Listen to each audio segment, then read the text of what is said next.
Hello, welcome back to a new video. Today we're going to look at the coding section of our NEA project website.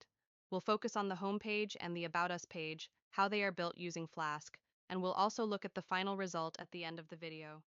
Before we start coding, we need to set up something called a virtual environment, also known as a .vent. This keeps all the tools we need for Flask in one place and helps avoid problems later. Don't worry if it sounds confusing. I'll show you exactly how to set it up step by step. Steps to create a VenV, virtual environment.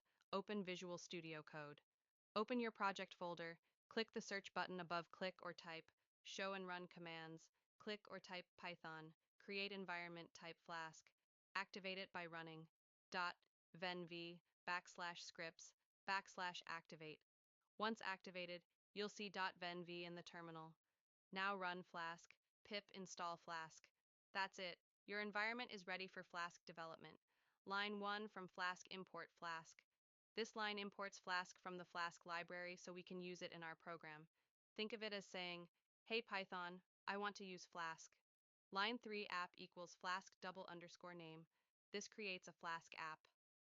Name tells Flask where the app is coming from so it can run properly.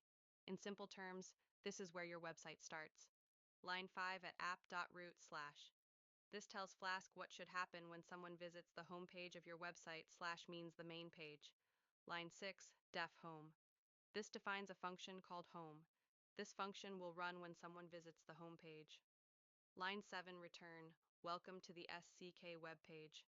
This sends back a simple HTML message to the browser that makes the text big like a heading. Line 9 at app.root/about/. This creates a dynamic root, is a variable, meaning the URL can change depending on the name typed. Example, /about/Akasi line, 10def about _page username. This function runs when someone visits the /about page. The username part receives whatever name is in the URL. Line 11 return f, meet the team, username. This displays a message using the name from the URL. The f lets us insert the username into the text. Line 13, if name equals double quote, main, double quote. This checks if the file is being run directly, not imported into another file. Basically, only run the app if this is the main file. Line 14 app.run debug equals true. This starts the Flask server. Debug equals true helps by showing errors and auto-refreshing when you change code. Now we run and see end results.